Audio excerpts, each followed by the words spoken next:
I thought it was a really fun, entertaining game to be a part of and coach. I mean, I was willing to do this until tomorrow if the game kept going. It seemed like both teams had an incredible spirit, will to win. A lot of plays were made out there, and we were fortunate to have something left in the tank in that third overtime and make some big shots. And so it was very rewarding. I feel good for the kids because I felt like we've been playing really well the last couple of weeks and just haven't been able to break through with a victory. So, they're a hell of a basketball team, and I got a ton of respect for their program and who they are, and those guys are winners over there. So it's a great feeling to be able to beat a team of that quality. What's it like celebrating with the players and their feelings after the struggles that you guys have had to get a win like that?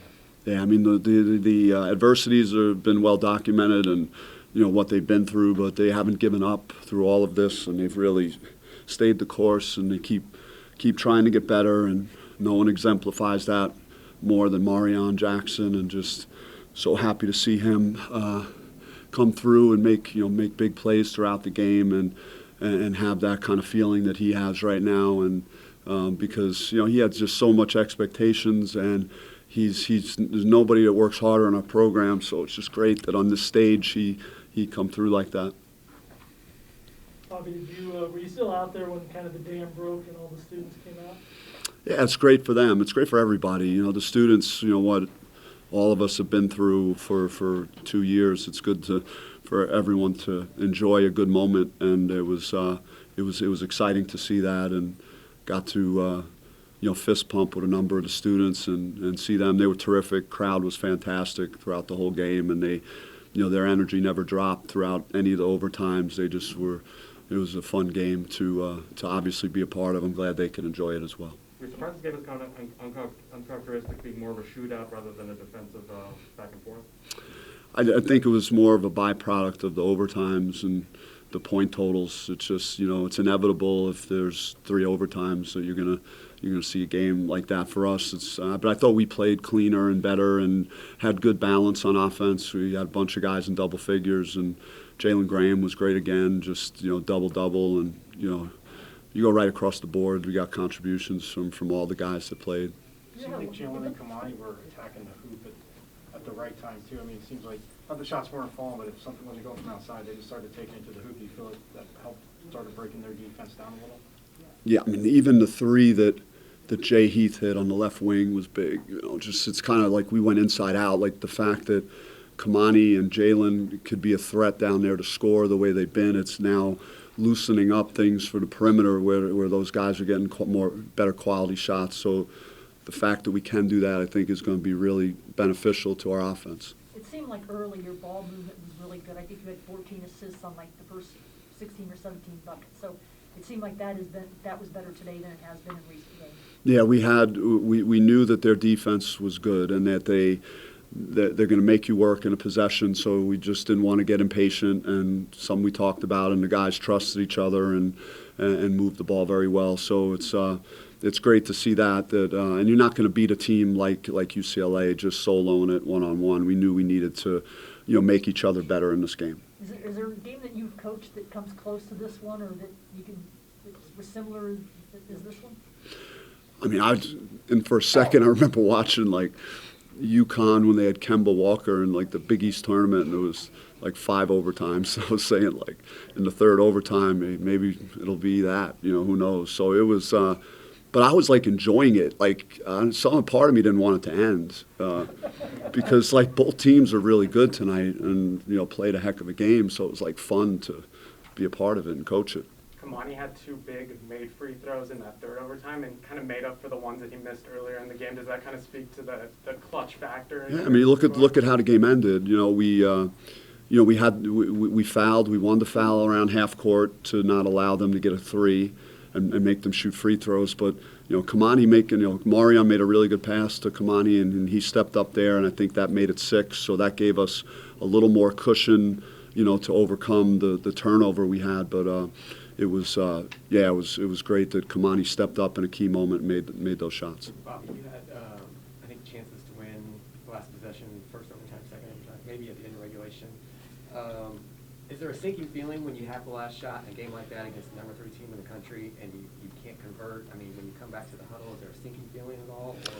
Yeah, I think they had it one time too. I forget which overtime it was, maybe the second. I'm not sure, but I think they might have had the last shot as well. So it happens. If I could have done it all over again, maybe instead of going corner to DJ, try and maybe get the ball in the mid post out of side out, so either Kamani or JG could maybe get something in the paint. I think there was 1.2 left or so. So that was really the only thing I was thinking about. Like after that maybe we should have done a little different.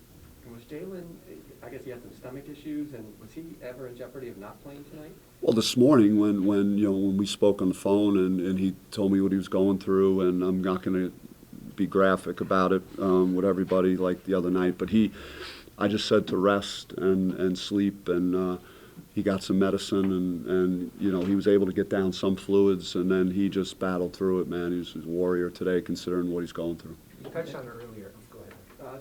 Usually, I think since you had COVID, you've been giving coaches just kind of waiver. I'm sorry. Since you had COVID, you've just been kind of waving at coaches, and then I noticed Mick seemed to kind of wave you over. Can you just kind of explain what he said? Yeah, I mean, I think Mick knows, and I know I've gone way back with him, even probably before I was even coaching, and so I've known him for a while, and I think he's understanding of just how hard it's been here, and he had some very nice words to say about how we just played and competed, and like I said, he's got a heck of a team, and their top assistant was the guy I went to high school with, Darren Savino, so it's nice seeing them and be able to talk to them for a minute after. You mentioned the mid post with Jalen and Kamani and just their ability to create opportunities for teammates. How important is that for you guys moving forward? Because it seems like just with offensive issues, like that's huge. Yeah, the mobility of Kamani and JG and at the elbows, and just our guards working with movement off the ball and playing through those guys a little more, I think will get us more high percentage shots. And UCLA did a good job of not allowing JG to really get good post position on the block, so we thought it was better as the game wore on to try and look for him more in the middle of the court in the elbow areas. Have you been trying to work to that in recent weeks? I mean, he just started doing it in the Colorado game. Jalen did, and Kamani's had some good games too, where he's been real productive in the lane and stuff. And so Jalen taking another big step has opened the doors for us to really do this more. And he just makes us different and unique because of just all his skill set and his touch and his footwork and his passing ability. He makes really good passes when help comes to him. Thought the guys have kind of gotten off the mat again and again and competed.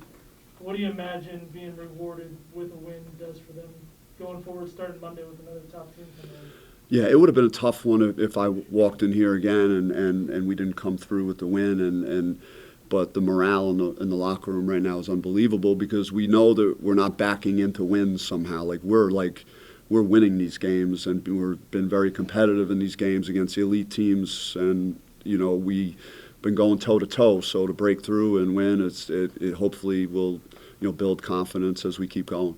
You talked about the moral victories and playing close and playing better, but obviously it seems like this game that kind of has shown that your guys have had confidence even in those losses. And I just think they were very determined. They were determined, and they would not be denied. And that was what I was hearing in huddles from the players that hey, we're in this overtime, we're going to get this. So they had the right mindset, and they just you knew that they were going to do what it takes to win. You got Marion back there somewhere. Yeah. There you go. All right, thank you guys.